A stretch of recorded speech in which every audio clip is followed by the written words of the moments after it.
Assalamualaikum warahmatullahi wabarakatuh. Waalaikumsalam warahmatullahi Pemirsa wabarakatuh. TV-mu dimanapun berada, baik dalam perjalanan maupun yang sedang berada di bersama keluarga, kali ini kita akan membahas tentang Islam yang berkemajuan dalam konteks kekinian.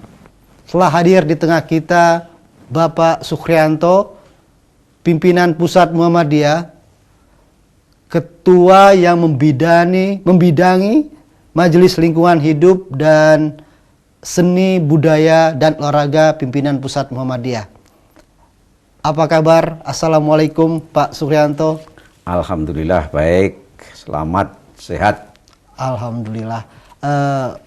Kali ini kita akan membahas lanjutan tentang Islam yang berkemajuan, Ya. tetapi konteksnya kekinian. Ya. Menurut pandangan Pak Sukhriyanto, dalam konteks kekinian seperti apa umat Islam, baik dari sisi kebudayaannya mungkin atau dari sisi yang lainnya, Pak? Ya. Jadi kalau kita mau mengukur kemajuan, kita banding dengan kemajuan yang dicapai oleh kelompok-kelompok lain dan pemerintah. Kalau dulu Kiai Haji Ahmad Dahlan, itu dibanding kelompok-kelompok lain, Muhammadiyah di depan. Yang lain masih ketika belajar masih lesehan. Kiai Dahlan sudah pakai dingklek, pakai kursi. Yang lain kitabnya semuanya bahasa Arab, yang diajarkan juga semua hanya terbatas pada kaitan fikih dan membaca Al-Quran. Ketika Kiai Dahlan mengajarkan, itu sudah terjadi perubahan. Pakai kelas, pakai dingklek walaupun sederhana. Kemudian juga diajarkan bahasa Melayu, bukan hanya bahasa Jawa. Kemudian berhitung, kemudian ilmu bumi, kesehatan, bahasa Belanda dan sebagainya. Jadi ini maju. Jadi artinya Muhammadiyah itu di depan yang lain. Nah sekarang ini kita melihat di negara kita, masyarakat itu dalam bidang pendidikan misalnya, itu sudah perguruan tingginya sudah hebat-hebat. Kalau di Jakarta ini, saya lihat ada yang misalnya Putan Tular itu saja sudah lantai 12 atau berapa, lalu Bunda Mulia itu ada juga lantai itu di sekitar jalan tol. Nah, itu dalam bidang pendidikan. Nah, Muhammadiyah bagaimana? Dari segi pergedungan, kemudian dari segi kualitas dosen, dari segi ketertiban belajar, dari risetnya dan sebagainya. Kalau itu sudah lebih maju, berarti Muhammadiyah sudah lebih maju. Tapi kalau masih kalah dengan misalnya Trisakti, misalnya dengan Tarumanegara dan sebagainya, itu kita harus berjuang keras. Nah, apalagi nanti kita harus bersaing misalnya dengan UI, dengan ITB dan sebagainya, berjuang keras. Itu dalam pendidikan. Dalam bidang kesehatan, kalau kita ingin maju, kita harus di depan misalnya dari rumah sakit yang lain, rumah sakit Siloam, rumah sakit yang lain, kita harus di depan kalau itu ingin maju. Kalau konteks budayanya bagaimana, Pak? Nah, dalam konteks budayanya sekarang ini kebudayaan Barat, kebudayaan dalam tanda petik sekuler itu sudah demikian berkembang dari segi peralatannya. Muhammadiyah seperti apa? Misalnya mereka sudah punya orkestra yang alat-alatnya modern. Mereka sudah membuat film. Mereka sudah mencetak buku-buku tentang kebudayaan, tentang peradaban yang sedemikian berapa. Mereka punya toko buku yang gede-gede. Lah Muhammadiyah, apakah sudah punya seperti itu atau belum? Kalau Muhammadiyah sudah maju, itu berarti Muhammadiyah sudah berkemajuan. Tapi kalau Muhammadiyah masih kalah, toko buku Muhammadiyah dengan toko buku yang lain masih kalah, itu berarti masih penerbitannya Muhammadiyah masih sedikit dibanding mereka, itu berarti kita harus masih bekerja keras. Demikian pula dengan surat kabar, Muhammadiyah sudah punya belum? Belum, kita harus bekerja keras supaya kita maju. Itu dalam banyak hal. Kalau ingin dikatakan Islam berkemajuan, khususnya Muhammadiyah harus bergerak ke sana. Mestinya kita lebih maju Pak ya, Oh, karena iya. kita hadir sebelum Republik ini. Yang Ada, pertama itu poin penting. hadir sebelum Republik. Iya. Yang kedua, surat Ali Imran 110 itu mengisyaratkan, memerintahkan, memberitahu kepada kita, menginformasikan kepada kita, kuntum khaira ummatin, umat yang terbaik. Jadi kalau akan menjadi umat terbaik ya SDM-nya harus terbaik, Iya. pergedungannya terbaik, sarana prasarana terbaik, Iya. kemudian program-programnya terbaik, kegiatannya terbaik, disiplinnya terbaik. Jangan orang Muhammadiyah berkemajuan tapi rapat lambat terus, misalnya waktunya banyak nganggur. Iya. Nah ini belum khaira umatin itu. Nah, sholatnya juga tidak tertib. Nah itu bukan khaira umatin. Kemudian sedikit-sedikit marah loh. Khaira umatin kok sedikit-sedikit marah. Nah, itu tidak. Khaira umatin kok malas, enggak benar. Khaira umatin kok masjidnya tidak bersih, kantornya tidak bersih, kotor. Wah itu bukan khaira umatin itu. Jadi kita harus bagaimana mempraktekkan perintah Al-Quran itu. Iya. Nah, itu kalau kita akan berkemajuan seperti itu. Pemirsa TV-mu jangan kemana-mana karena kita akan kembali setelah jeda berikut ini.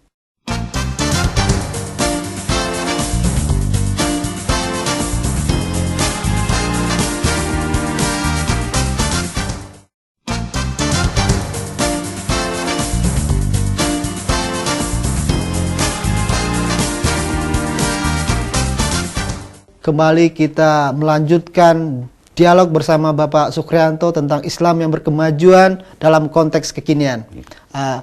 Pak Sukrianto, kalau kita melihat sekarang media, informasi, teknologi begitu mempengaruhi gaya hidup, pola hidup dari umat Muslim, khususnya umat Muhammadiyah. Nah, bagaimana Pak Sukri melihatnya dalam konteks kan itu berkemajuan, tapi ada juga berkemajuan tapi mengundurkan akhlak moral dari generasi muda atau bagaimana menurut Pak Sukri? Jadi ukuran berkemajuan itu tidak hanya meriah, tidak hanya menonjol dan sebagainya, tapi pertama dari segi perilaku, akhlak bagus. Dari segi agama bagus, dari segi otak dan ilmu bagus, dari segi hati bagus, dan dari segi kerja bagus. Nah, sekarang dalam bidang kebudayaan kita ini masih banyak tertinggal, misalnya yang berkaitan dengan pengisian media-media, media-media modern. Seperti televisi dan sebagainya, masih banyak tampilan-tampilan, apakah itu nyanyian, apakah itu sinetron, apakah itu acara-acara yang lain, yang belum mendidik. Justru di situ menumbuhkan menumbuhkan hedonisme, menumbuhkan sekularisme, menumbuhkan konsumerisme dan sebagainya. Nah ini maju dalam mungkin dalam gemerlapan, tetapi dari segi substansi tidak maju karena ini akan merusak. Bayangkan sekarang misalnya apa yang akhir-akhir ini muncul ketika Presiden datang ke PP Muhammadiyah itu, beliau menyatakan minta dukungan untuk memberikan atau mengeksekusi, menyetujui hukuman mati terhadap orang yang menjadi bandar narkoba atau pengedar narkoba yang luar biasa besarnya, yang merusak generasi muda bangsa. Nah, kalau gaya hidup Muhammadiyah setuju itu? Muhammadiyah menyetujui hukuman itu, karena kalau itu tidak dilakukan, orang itu cuma di penjara nanti dapat remisi, amnesti, lalu sekian tahun kemudian dia bebas berbuat lagi. Karena itu memang berbisnis narkoba itu sangat menjanjikan. Itu akan menghasilkan uang yang dalam jumlah yang besar, tapi itu membahayakan generasi muda yang sehingga Indonesia itu nanti akan banyak mungkin jutaan generasi muda yang hidupnya tidak karuan akibat kena itu. Jadi ini berbahaya. Nah, lalu kehidupan yang gemerlap dalam arti tidak terkendali itu juga akan merusak. Nah, karena itu Muhammadiyah mulai Muktamar Jogja kemarin itu akan memberi kontribusi dalam bidang kebudayaan. Sehingga sekarang ini LSBO sudah membuat misalnya nyanyian-nyanyian yang mendidik, edukatif, religius, ya. Kemudian membuat sastra, mengembangkan sastra, kemudian cerpen, kemudian cerita panjang, novel dan sebagainya. Kemudian akan membuat film Jenderal Sudirman, karena Jenderal Sudirman itu seorang tokoh pemimpin yang hidupnya sederhana, berani, tegas, patriotisme, ingin membela itu, dan berani berkorban. Ketika diangkat sebagai panglima, dia tidak tanya saya dapat gaji berapa, saya dapat fasilitas apa, mobil apa, enggak, malah berkorban untuk. Nah, ini kita ingin melahirkan pemimpin yang punya karakter seperti itu. Nah, kebudayaan seperti inilah yang akan dituju oleh Muhammadiyah setelah muktamar itu, dan itu akan kita teruskan. Mudah-mudahan nanti muktamar di Makassar, walaupun nanti yang mimpin sudah yang lain, nah itu tetap bisa mengembangkan budaya ini untuk ikut mewarnai budaya bangsa. Oke, pengaruh dari sejauh mana pengaruh budaya luar akhir ini seringkali menggerogoti warga Muhammadiyah khususnya dan juga umat Muslim umumnya, Pak.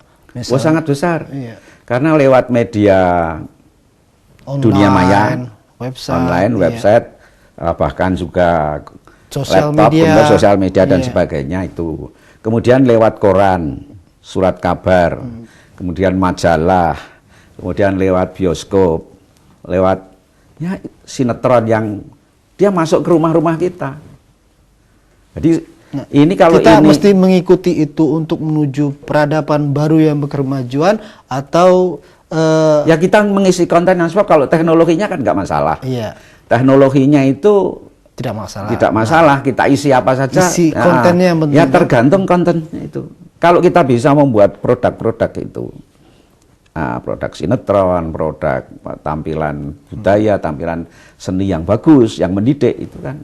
Sebab masyarakat di Indonesia itu yang Islamnya kental itu masih sedikit. Sebagian besar kan masih butuh hiburan.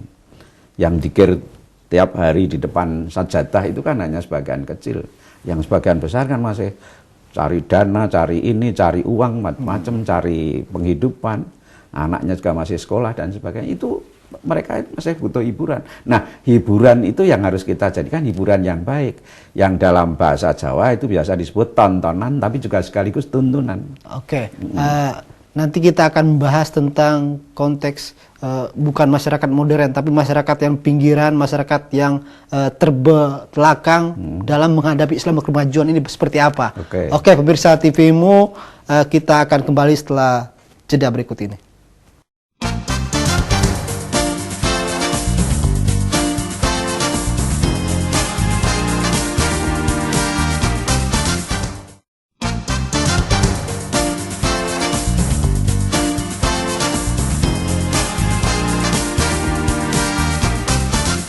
Pemirsa TV-mu, kembali kita melanjutkan dialog kita pada kali ini.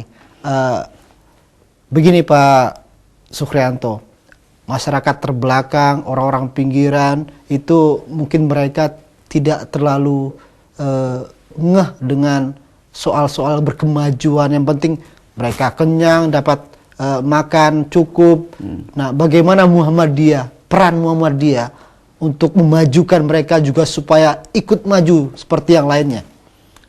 Ya, mereka harus dididik. Pertama, kita timbulkan mereka adalah semangat kerja keras, semangat menghargai waktu, disiplin dan sebagainya. Lalu kedua, mereka kita bimbing supaya memiliki keterampilan-keterampilan sehingga nanti bisa hidup mandiri. Jangan Islam berkemajuan kok minta-minta. Ya. Islam berkemajuan itu memberi. Nah, jadi mereka yang belum mampu tadi kita didik supaya mereka bebas dari kemiskinan, dididik, diberikan keterampilan. Lalu yang ketiga, mereka diberi kalau kita mampu diberi modal. Ya. Kalau belum mampu diajak bekerja dulu, nanti digaji. Kita berikan pancing atau kail atau umpan. Kita bukan hanya memberi pancing atau Pancing, kail, kail. tapi kita memberi pancing, cara memancing, Oh, iya. menunjukkan tempat di mana memancing, Iya. dan menjual Bagaimana menghasilkan. pancingannya, hasil pancingannya itu. Kalau bisa menjualnya tidak mentah gitu, Iya, ikan dijual gitu, tapi ikannya itu sudah diolah. Bagaimana? Buat rumah makan, buat warung. Nah, itu. Jadi ini berkelanjutan gitu. Nah, ini kalau kita ingin menjadikan mereka itu umat yang maju, ya umat-umat yang katakanlah di pinggiran dan itu kita bina. Nah, ini Al-Maun Jilid 2. Iya, Al-Maun. Kalau Al-Maun Jilid 1 memberi sepiring nasi, Al-Maun Jilid 2 itu kita melatih mereka supaya berdaya gitu. Mereka bisa bersaing karena mereka adalah Muslim. Muslim itu harus qawi, harus kuat gitu. Kalau saya melihat ini konteksnya lebih pada kesemuanya ini adalah kultur, budaya. Kita seakan-akan hampa budaya, kehilangan budaya, itu yang menjadi negara ini menjadi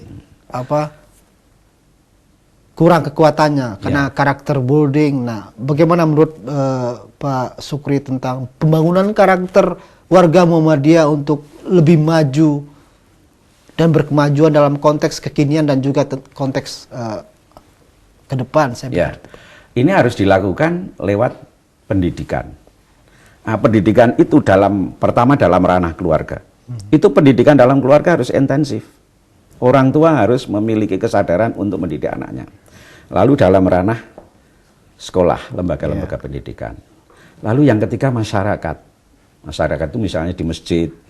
Lalu kalau Muhammadiyah mendirikan namanya Kepanduan Hizbul Wathon, mendirikan Tapak Suci, mendirikan IPM, mendirikan IMM Pemuda Muhammadiyah dan sebagainya.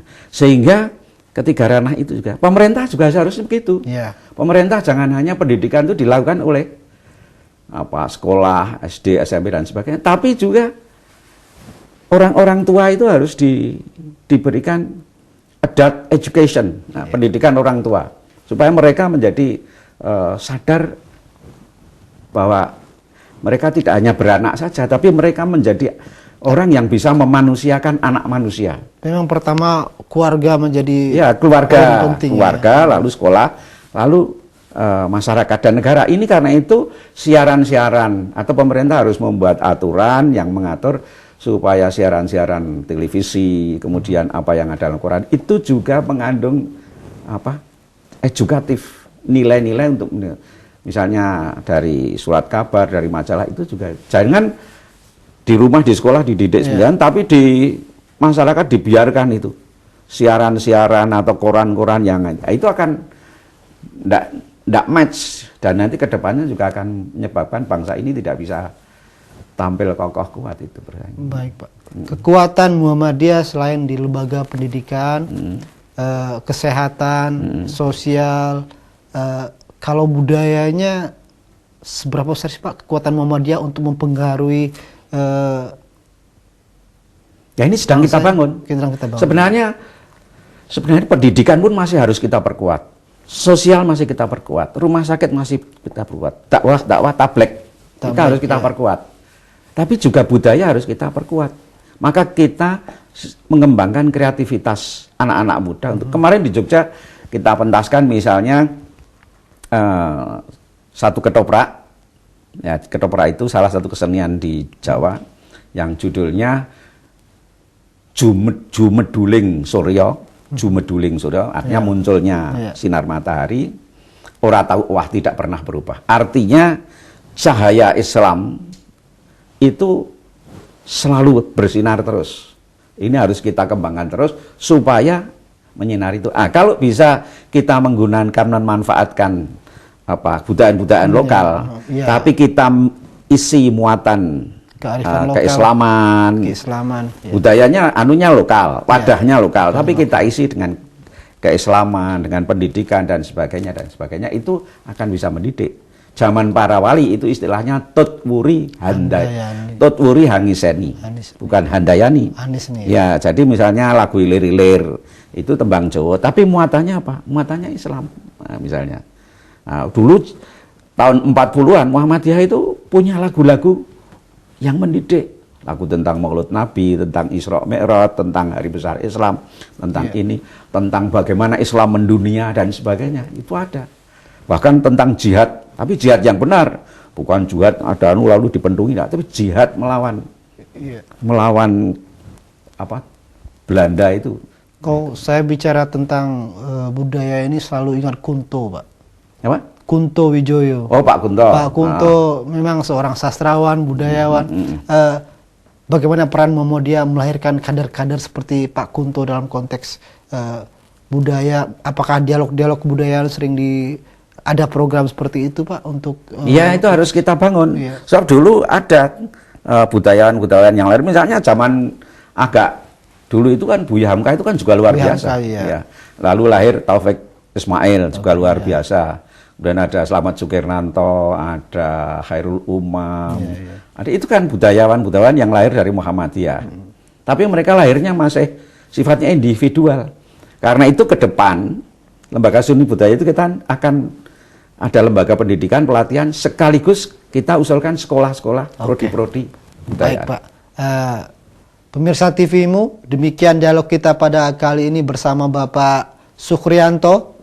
Kita akan berjumpa dalam episode berikutnya dengan tema berbeda. Saya David Krisna Alka mengucapkan terima kasih. Assalamualaikum warahmatullahi wabarakatuh. Terima kasih.